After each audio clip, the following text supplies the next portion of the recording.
नमस्कार, मैं सुनीता कथा मंथन में आप सबका स्वागत करती हूँ। कथा मंथन में आज सुनिए प्रेमचंद्र द्वारा रचित कहानी पशु से मनुष्य। दुर्गा माली डॉक्टर मेहराबार इटाला के यहाँ नौकर था। 5 रुपए मासिक वेतन पाता था। उसके घर में स्त्री और 2-3 छोटे बच्चे थे। स्त्री पड़ोसियों के लिए गेहूं पीसा करती थी। 2 बच्चे जो समझदार थे इधर उधर से लकड़ियां गेहूं उपले चुन लाते थे, किंतु इतना यत्न करने पर भी वे बहुत तकलीफ में रहते थे। दुर्गा डॉक्टर साहब की नज़र बचाकर बगीचे से फूल चुन लेता और बाजार में पुजारियों के हाथ बेच दिया करता था। कभी कभी फलों पर भी हाथ साफ किया करता था। यही उसकी ऊपरी आमदनी थी। इससे नून तेल आदि का काम चल जाता था। उसने कई बार डॉक्टर महोदय से वेतन बढ़ाने के लिए प्रार्थना की, परंतु डॉक्टर साहब नौकर की वेतन वृद्धि को छूत की बीमारी समझते थे, जो एक से अनेकों को ग्रस लेती है। उन्होंने साफ कह दिया कि भाई मैं तुम्हारे बांधे तो नहीं हूँ, तुम्हारा निर्वाह अगर यहाँ नहीं होता तो कहीं और चले जाओ, मेरे लिए मालियों का अकाल नहीं है। दुर्गा में इतना साहस ना था कि वह लगी हुई रोजी छोड़कर नौकरी ढूंढने निकलता। इससे अधिक वेतन पाने की आशा भी नहीं, इसलिए वह इसी निराशा में पड़ा हुआ जीवन के दिन काटता और अपने भाग्य को रोता था। डॉक्टर महोदय को बागवानी से विशेष प्रेम था। नाना प्रकार के फूल पत्ते लगा रखे थे।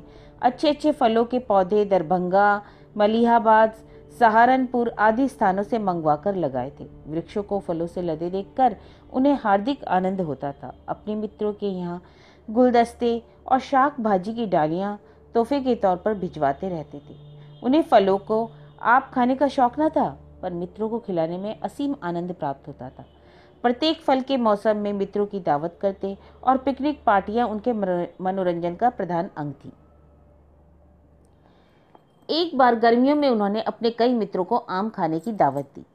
मलिहाबादी में सफेदे के फल खूब लगे हुए थे। डॉक्टर साहब इन फलों को प्रतिदिन देखा करते थे। ये पहले ही फले थे, इसलिए वे मित्रों से उनकी मिठास और स्वाद का बखान सुनना चाहते थे। इस विचार से उन्हें वही आमोद था जो किसी पहलवान को अपने पट्टों का करतब दिखाने से होता है। इतने बड़े सुंदर और सुकोमल सफेदे स्वयं उनकी निगाह से ना गुजरे थे। इन फलों के स्वाद का उन्हें इतना विश्वास था कि एक फल चखकर उनकी परीक्षा करना आवश्यक ना समझते थे, प्राधान्यतः इसलिए कि एक फल की कमी एक मित्र का रसवादन से वंचित कर देगी। संध्या का समय था और चैत का महीना। मित्रगण आकर बागीचे के हौज के किनारे कुर्सियों पर बैठे थे। बर्फ और दूध का प्रबंध पहले से ही कर लिया गया था, पर अभी तक फल न तोड़े गए थे। डॉक्टर साहब पहले फलों को पेड़ में लगे हुए दिखलाकर तब उन्हें तोड़ना चाहते थे, जिसमें से कि किसी को यह संदेह ना हो कि फल इनके बाग के नहीं है। जब सब सज्जन जमा हो गए तब उन्होंने कहा, आप लोगों को कष्ट होगा, पर जरा चलकर फलों को पेड़ों में लटकते हुए देखिए, बड़ा ही मनोहर दृश्य है। गुलाब में भी ऐसी लोचन प्रिय लाली ना होगी, रंग से स्वाद टपक पड़ता है। मैंने इसकी कलम खास मलिहाबाद से मंगवाई थी और उसका विशेष रीति से पालन भी किया है। मित्रगण उठे। डॉक्टर साहब आगे आगे चले। राविशों के दोनों ओर गुलाब की क्यारियां थीं। उनकी छटा दिखाते हुए वे अंत में सफेदे के पेड़ के सामने आ गए, मगर आश्चर्य, वहां एक भी फल ना था। डॉक्टर साहब ने समझा शायद यह पेड़ नहीं है। 2 पग और आगे चले, दूसरा पेड़ मिल गया और आगे बढ़े, तीसरा, फिर पीछे लौटे। एक विस्मित दशा में सफेदे के वृक्ष के नीचे आकर रुक गए। इसमें संदेह नहीं कि वृक्ष यही ही था, पर फल क्या हुए? 20-25 आम थे, एक भी पत्ता नहीं था। मित्रों की और अपराधपूर्ण नेत्रों से देखकर बोले, आश्चर्य है, इस पेड़ में एक भी फल नहीं। आज सुबह मैंने देखा था, पेड़ फलों से लदा हुआ था। यह देखिए, फलों का डंठल भी है। अवश्य माली की शरारत है। मैं आज उसकी हड्डियां तोड़ दूंगा। उस पाजी ने मुझे कितना धोखा दिया। मैं बहुत लज्जित हूँ कि आप लोगों को व्यर्थ कष्ट हुआ। मैं सत्य कहता हूँ, इस समय मुझे जितना दुख है उसे प्रकट नहीं कर सकता। ऐसे रंगीले कोमल कमनीय फल मैंने अपने जीवन में कभी ना देखे थे। उनके यूं लुप्त हो जाने से मेरे हृदय के टुकड़े हो जाते हैं। यह कहकर वे नैराश्य वेदना से कुर्सी पर बैठ गए।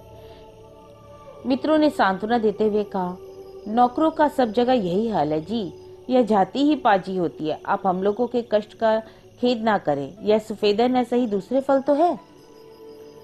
एक सज्जन ने कहा, साहब मुझे तो सब आम एक से ही मालूम होते हैं, सफेदे, मोहनभोग, लंगड़े, बम्बई, फजली, दशहरी, अरे क्या भेद मालूम होता है। ना जाने आप लोगों को कैसे स्वाद में फर्क मालूम होता है। दूसरे सज्जन बोले, यहाँ भी वही हाल है भाई, इस समय जो फल मिले वही मंगवाइए, जो गए उनका अफसोस क्या। डॉक्टर साहब ने व्यथित भाव से कहा, आमों की क्या कमी है, सारा बाग भरा पड़ा है, खूब शौक से खाइए और बांध कर घर भी ले जाइए। हैं किस लिए? पर वह रस और स्वाद कहाँ, आपको विश्वास न होगा, उन सफेदों पर ऐसा निखार था कि सेब मालूम होते थे। सेब भी देखने में ही सुंदर होता है, उसमें वह रुचिवर्धक लालित्य, वह सुधा में मृदुता कहाँ। इस माली ने आज यह अनर्थ किया है, जी चाहता है कि नमक हराम को गोली मार दूं। इस वक्त अगर मेरे सामने आ जाए तो अधमरा कर दूं। माली बाजार गया हुआ था। डॉक्टर साहब ने साइज से कुछ आम तोड़वाए, मित्रों ने आम खाए, दूध पिया और डॉक्टर साहब को धन्यवाद देकर अपने अपने घर की राह ली। लेकिन मिस्टर मेहरा वहां हौज के किनारे हाथ में हंटर लिए माली की बाट जोहते रहे। आकृति से जान पड़ता था मानो साक्षात क्रोध मूर्तिमान हो गया था। कुछ रात गए दुर्गा बाजार से लौटा। वह चौकन्नी आंखों से इधर उधर देख रहा था। ज्यों ही उसने डॉक्टर साहब को हौज के किनारे हाथ में हंटर लिए बैठे देखा, उसके होश उड़ गए। समझ गया चोरी पकड़ ली गई। इसी भय से उसने बाजार में खूब देर की थी। उसने समझा था डॉक्टर साहब कहीं सैर करने गए होंगे, मैं चुपके कटहल के नीचे अपनी झोपड़ी में जा बैठूंगा। सवेरे कुछ पूछताछ भी हुई तो वो सफाई देने का अवसर मिल ही जाएगा। कह दूंगा सरकार मेरी झोपड़े की तलाशी ले लें, इस प्रकार मामला दब जाएगा। समय सफल चोर का सबसे बड़ा मित्र होता है, एक एक क्षण उसे निर्दोष सिद्ध करता जाता, किंतु जब वह रंगे हाथों पकड़ा जाता तब उसे बच निकलने की कोई राह नहीं निकलती। डॉक्टर साहब को देखते ही दुर्गा के पैर थम गए, छाती धड़कने लगी और डॉक्टर साहब की निगाह उस पर पड़ गई थी। अब उल्टे पांव लौटना व्यर्थ था। डॉक्टर साहब उसे दूर से देखते ही उठे कि चलकर उसकी खूब मरम्मत करूं, लेकिन वकील थे। विचार किया कि इसका बयान लेना आवश्यक था। इशारे से निकट बुलाया और पूछा, सफेदे के पेड़ में कई आम लगे हुए थे, एक भी दिखाई नहीं दिया, क्या हो गए? हुजूर, अभी मैं बाजार गया हूँ, तब तक तो आम सब लगे हुए थे, इतनी देर में कोई तोड़ ले गया ये मैं कह नहीं सकता। डॉक्टर, तुम्हारा किस पर संदेह है? दुर्गा, सरकार अब मैं किसे बताऊं, इतने नौकर चाकर है, ना जाने किसने ले लिया, किसकी नीयत बिगड़ी। डॉक्टर, मेरा संदेह तुम्हारे ऊपर है, अगर तोड़ कर रखे हो तो लाकर दे दो या साफ साफ कह दो कि मैंने तोड़े हैं, नहीं तो मैं बहुत बुरी तरह पेश आऊंगा। चोर केवल दंड से ही नहीं बचना चाहता, वह अपमान से भी बचना चाहता है। वह दंड से उतना नहीं डरता जितना अपमान से। जब उसे सजा से बचने की कोई आशा नहीं रहती, उस समय भी वह अपने अपराध को स्वीकार नहीं करता। वह अपराधी बनकर छूट जाने से निर्दोष बनकर दंड भोगना बेहतर समझता है। दुर्गा इस समय अपराध स्वीकार करके सजा से बच सकता था, पर उसने कहा, हुजूर मालिक हैं, जो चाहे करे, पर मैंने आम नहीं तोड़े। सरकार ही बताए, इतने दिन मुझे आपकी ताबीदारी करते हो गए, मैंने एक पत्ती भी छुई है? डॉक्टर, तुम कसम खा सकते हो? दुर्गा, गंगा की कसम जो मैंने आमों को हाथ से छुआ भी हो। डॉक्टर, मुझे इस कसम पर विश्वास नहीं। तुम पहले लोटे में पानी लाओ, उसमें तुलसी की पत्तियां डालो, तब कसम खाकर कहो अगर मैंने आम तोड़े हों तो मेरा लड़का मेरे काम ना आए, तब मुझे जाकर विश्वास आवेगा। दुर्गा, हुजूर आज को साच किया, जो कसम खाइए खाऊंगा, जब मैंने काम ही नहीं किया तो मुझ पर कसम क्या पड़ेगी? डॉक्टर, अच्छा बातें ना बनाओ, जाकर पानी लाओ। डॉक्टर महोदय मानव चरित्र के ज्ञाता थे, सदैव अपराधियों से व्यवहार रहता था। यद्यपि दुर्गा जबान से हेकड़ी की बातें कर रहा था, पर उसके हृदय में भय समाया हुआ था। वह अपने झोपड़े में आया, लेकिन लोटे में पानी लेकर जाने की हिम्मत न हुई। उसके हाथ थरथराने लगे। ऐसी घटनाएं याद आ गई जिनमें झूठी गंगा उठाने वाले पर देवी का प्रकोप होता है। ईश्वर के सर्वज्ञ होने का ऐसा मन स्पर्शी विश्वास उसे कभी ना हुआ था। उसने निश्चय किया, मैं झूठी गंगा ना उठाऊंगा, यही ना होगा निकाल दिया जाऊंगा, नौकरी फिर कहीं ना कहीं मिल जाएगी, और नौकरी भी ना मिले तो मजदूरी तो कहीं ना कहीं जरूर मिल ही जाएगी। कुदाल भी चलाऊंगा तो सांस तक आध सेर आटे का ठिकाना हो जाएगा। पर बेटा, बेटा कहाँ मिलेगा? वह धीरे धीरे खाली हाथ डॉक्टर साहब के सामने आकर खड़ा हो गया। डॉक्टर साहब ने कड़े स्वर में पूछा, पानी लाया? दुर्गा, हुजूर मैं गंगा ना उठाऊंगा। तो तुम्हारा आम तोड़ना साबित है?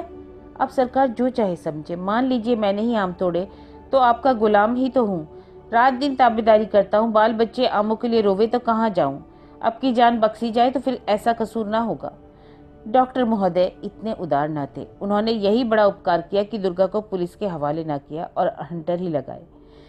उसकी इस धार्मिक श्रद्धा ने उन्हें कुछ नर्म कर दिया, मगर ऐसे दुर्बल हृदय को अपने यहाँ रखना असंभव था। उन्होंने उसी क्षण दुर्गा को जवाब दे दिया, उसकी आधे महीने की बाकी मजदूरी भी जब्त कर ली। कई मास के पश्चात एक दिन डॉक्टर मेहरा बाबू प्रेम शंकर के बाग की सैर करने गए। वहाँ से कुछ अच्छी अच्छी कलमें लाना चाहते थे। प्रेम शंकर को भी बागवानी से प्रेम था और दोनों मनुष्य में यही समानता थी। अन्य सभी विषयों में दोनों एक दूसरे से भिन्न थे। प्रेम शंकर बड़े संतोषी, सरल, सहृदय मनुष्य थे। वे कई साल अमेरिका रह चुके थे। वहाँ उन्होंने कृषि विज्ञान का खूब अध्ययन किया था और यहाँ आकर इस वृत्ति को अपनी जीविका का आधार बना लिया। मानव चरित्र और वर्तमान सामाजिक संगठन के विषय में उनके विचार विचित्र थे, इसलिए शहर के सभ्य समाज में लोग उनकी उपेक्षा करते थे और उन्हें झक्की समझते थे। इसमें संदेह नहीं कि उनके सिद्धांतों से लोगों को एक प्रकार की दार्शनिक सहानुभूति थी, पर उनके क्रियात्मक होने के विषय में उन्हें बड़ी शंका थी। संसार कर्म क्षेत्र है, मीमांसा क्षेत्र नहीं। यहाँ सिद्धांत सिद्धांत ही रहेंगे, उनका प्रत्यक्ष घटनाओं से संबंध नहीं। डॉक्टर साहब बागीचे में पहुंचे तो उन्होंने प्रेम शंकर को क्यारियों में पानी देते हुए पाया। कुएं पर एक मनुष्य खड़ा पंप से पानी निकाल रहा था। मेहरा ने उसे तुरंत ही पहचान लिया, वह दुर्गा माली था। डॉक्टर साहब के मन में उस समय दुर्गा के प्रति एक विचित्र ईर्ष्या का भाव उत्पन्न हुआ। जिस नराधाम को उन्होंने दंड देकर अपने यहाँ से अलग कर दिया था, उसे यहाँ नौकरी क्यों मिल गई? यदि दुर्गा इस वक्त फटे हाल रोनी सूरत बनाए दिखाई देता तो शायद डॉक्टर साहब को उस पर दया आ जाती। वे संभवतः उसे कुछ इनाम देते और प्रेम शंकर से उसकी प्रशंसा भी कर देते। उनकी प्रकृति में दया थी और अपने नौकरों पर उनकी कृपा दृष्टि रहती थी, परंतु उनकी इस कृपा और दया में लेश मात्र भी भेद ना था जो अपने कुत्तों और घोड़ों से की थी। इस कृपा का आधार न्याय नहीं, दीन पालन है। दुर्गा ने उन्हें देखा, कुएं पर खड़े खड़े सलाम किया और फिर अपने काम में लग गया। उसका यह अभिमान डॉक्टर साहब के हृदय में भाले की भांति चुभ गया। उन्हें यह विचार कर अत्यंत क्रोध आया कि मेरे यहाँ से निकलना इसके लिए हितकर हो गया। उन्हें अपनी सहृदयता पर जो घमंड था, बड़ा आघात लगा। प्रेम शंकर ने ज्यों ही उनसे हाथ मिलाकर उन्हें क्यारियों की सैर कराने लगे, त्यों ही डॉक्टर साहब ने पूछा, यह आदमी आपके यहाँ कितने दिनों से है? प्रेम शंकर, यही 6-7 महीने। डॉक्टर, कुछ नोच खसोट तो नहीं करता? यह मेरे यहाँ माली था, इसके हथलपके पनके से तंग आकर मैंने इसे निकाल दिया था। कभी फूल तोड़कर बेचा था तो कभी पौधे, कभी फलों का तो कहना ही क्या, इसके मारे तो बचते ही ना थे। एक बार मैंने मित्रों को दावत दी थी। मलिहाबादी सफेदे में खूब फल लगे हुए थे। जब सब आकर बैठ गए, मैं उन्हें फल दिखाने के लिए ले गया तो सारे फल गायब। कुछ ना पूछिए उस घड़ी कितनी भद हुई। मैंने उसी क्षण इन महाशय को दुत्कार बताई। बड़ा ही दगाबाज आदमी है और ऐसा चतुर कि इसको पकड़ना मुश्किल है। कोई वकीलों ही जैसा काइया आदमी हो तो इसे पकड़ सकता है। ऐसी सफाई और ढिठाई से ढुलकता है कि इसका मुंह देखते रह जाइएगा। आपको भी तो कहीं चरका तो नहीं दिया इसने? प्रेम शंकर, जी नहीं, कभी नहीं। मुझे तो इसने कभी शिकायत का कोई अवसर ही नहीं दिया। यहाँ तो खूब मेहनत करता है, यहाँ तक कि दोपहर की छुट्टी में भी आराम नहीं करता। मुझे तो इस पर इतना भरोसा है कि सारा बगीचा इसी पर छोड़ रखा है। दिन भर में जो कुछ आमदनी होती है वह शाम को मुझे दे देता है। कभी एक पाई का भी अंतर नहीं पड़ता। डॉक्टर, यही तो इसका कौशल है कि आपको उल्टे छुरे मूंड देगा और आपको खबर भी ना लगेगी। आप इसे वेतन क्या देते हैं? प्रेम शंकर, यहाँ किसी को वेतन नहीं दिया जाता। सब लोग लाभ में बराबर के साझेदार हैं। महीने भर में आवश्यक व्यय के पश्चात जो कुछ बचता है उनमें से 10 रुपए प्रति सैकड़ा धर्म खाते में डाल दिया जाता है। शेष रुपए समान भागों में बांट दिए जाते हैं। पिछले महीने में 140 रुपए की आमदनी हुई थी। मुझे मिलाकर यहाँ 7 आदमी हैं। 20 रुपए सबके हिस्से पड़े थे। अब की नारंगियां खूब हुई हैं। मटर की फलियां, गन्ने, गोभी आदि से भी अच्छी आमदनी हो रही है। 40 रुपए से कम ना पड़ेंगे इस महीने? डॉक्टर मेहरा ने आश्चर्य से पूछा। इतने में आपका काम कैसे चल जाता है? प्रेम शंकर, जी हाँ, बड़ी सुगमता से। मैं इन्हीं आदमियों के सिरे कपड़े पहनता हूँ, इन्हीं का सा खाना खाता हूँ और मुझे कोई दूसरा व्यसन ही नहीं है। यहाँ 20 रुपए मासिक उन औषधियों का खर्चे जो गरीबों को दी जाती हैं। ये रुपए संयुक्त आय से अलग कर लिए जाते हैं। किसी को कोई आपत्ति नहीं होती। वह साइकिल जो आप देखते हैं संयुक्त आय से ही ली गई है। जिसे जब जरूरत होती है इस पर सवार होता है। मुझसे ये सब अधिक कार्यकुशल समझते हैं और मुझ पर इतना विश्वास रखते हैं। बस मैं इनका मुखिया हूँ। जो कुछ सलाह देता हूँ मान जाते हैं। कोई यह नहीं समझता कि मैं किसी का नौकर हूँ। सब के सब अपने को साझेदार समझते हैं और जी तोड़कर मेहनत करते हैं। यहाँ कोई मालिक होता और दूसरा उसका नौकर तो उन दोनों में तुरंत द्वेष पैदा हो जाता। मालिक चाहता है कि इससे जितना काम लेते बने लेना चाहिए। नौकर चाहता है कि मैं कम से कम काम करूं। उसमें स्नेह या सहानुभूति का नाम तक नहीं होता। दोनों यथार्थ में एक दूसरे के शत्रु होते हैं। इस प्रतिद्वंदिता का दुष्परिणाम हम और आप तो देख ही रहे हैं। मोटे और पतले आदमियों के पृथक पृथक दल बन गए हैं और उनमें घोर संग्राम हो रहा है। सहकारिता ही हमें इस संकट से मुक्त करा सकती है। डॉक्टर, तो यह कहिए कि आप सोशलिस्ट हैं। शंकर, जी नहीं, मैं सोशलिस्ट नहीं या डेमोक्रेट कुछ नहीं, मैं केवल न्याय और धर्म का दीन सेवक हूँ। मैं निस्वार्थ सेवा को विद्या से श्रेष्ठ समझता हूँ। मैं अपनी आत्मिक और मानसिक शक्तियों को बुद्धि, सामर्थ्य और धन और वैभव का गुलाम नहीं बनाना चाहता। मुझे वर्तमान शिक्षा और सभ्यता पर विश्वास नहीं। विद्या का धर्म है आत्मिक उन्नति का फल उदारता, त्याग, सदिच्छा, सहानुभूति, न्यायपरता और दयाशीलता। मैं समक्ष शिक्षित समुदाय को केवल निकम्मा ही नहीं वर्ण अनर्थकारी भी समझता हूँ। डॉक्टर साहब ने बहुत धैर्य से काम लेकर पूछा, तो क्या आप चाहते हैं कि हम सब मिलकर मजदूरी करें? प्रेम शंकर, जी नहीं, हालांकि ऐसा हो तो मनुष्य जाति का बहुत उपकार होगा। मुझे जो आपत्ति है यह केवल दशाओं में इस अन्यायपूर्ण समता से है। यदि एक मजदूर 5 रुपया में अपना निर्वाह कर सकता है तो एक मानसिक काम करने वाले प्राणी के लिए इससे दुगनी तिगुनी आय काफ़ी होनी चाहिए, और वह अधिकता इसलिए कि उसे कुछ उत्तम भोजन, वस्त्र तथा सुख की आवश्यकता होती है। मगर 5 और 5,000, 50 और 50,000 का अस्वाभाविक अंतर क्यों हो? इतना नहीं, हमारा समाज 5 और 5 लाख के अंतर को भी तिरस्कार नहीं करता, वरन उसकी और भी प्रशंसा करता है। अरे भाई, अगर किसान ही ना हो या किसान भूमि नहीं जोतेंगे, जुलाई कपड़े नहीं बुनेंगे, बढ़ई, लोहार, राज कर्मचारी सबके सब पूर्वतः अपना काम नहीं करेंगे तो यह संसार कैसे चलेगा? किसान ना हो तो सारा संसार क्षुधा पीड़ा से व्याकुल हो जाए, परंतु किसान के लिए 5 रुपए बहुत समझा जाता है और वकील और डॉक्टर साहब को 5,000 भी काफ़ी नहीं। ऐसा क्यों भाई? डॉक्टर, आप अर्थशास्त्र के उस महत्वपूर्ण सिद्धांत को भूले जाते हैं जिसे श्रम विभाजन, डिवीजन ऑफ लेबर कहते हैं। प्रकृति ने प्राणियों को भिन्न भिन्न शक्तियां प्रदान की हैं और उनके विकास के लिए भिन्न भिन्न दशाओं की आवश्यकता है। प्रेम शंकर, मैं यह सब कहता हूँ कि प्रत्येक मनुष्य को मजदूरी करने पर मजबूर किया जाए नहीं। जिसे परमात्मा ने विचार की शक्ति दी है वह शास्त्रों की विवेचना करे, जो भावुक हो वह काव्य की रचना करे, जो अन्याय से घृणा करता हो वह वकालत करे। मेरा कथन यह है कि विभिन्न कार्यों की हैसियत में इतना अंतर न रहना चाहिए। मानसिक और औद्योगिक कामों में इतना फर्क न्याय के विरुद्ध है। यह प्रकृति के नियमों के प्रतिकूल ज्ञात होता है कि आवश्यक और अनिवार्य कार्यों पर अनावश्यक और अनिवार्य कार्यों की प्रधानता है। कतिपय सज्जनों का मत है इस समय से गुणी लोगों का अनादर होता है। संक्षेप में कहना यही है कि धन की प्रधानता ने हमारे समस्त समाज को उलट पुलट कर दिया है। डॉक्टर मेहरा सुनकर अधीर हो गए। बोले, महाशय, समाज संगठन का यह रूप देवलोक के लिए चाहे उपयुक्त हो, पर भौतिक संसार के लिए हम इस भौतिक काल में ही कदापि उपयोगी नहीं हो सकता।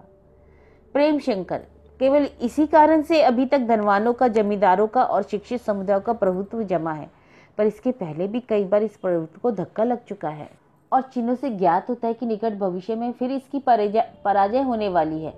कदाचित यह वह हार निर्णात्मक होगी। समाज का चक्र साम्य से आरंभ होकर फिर साम्य पर ही समाप्त हो जाता है।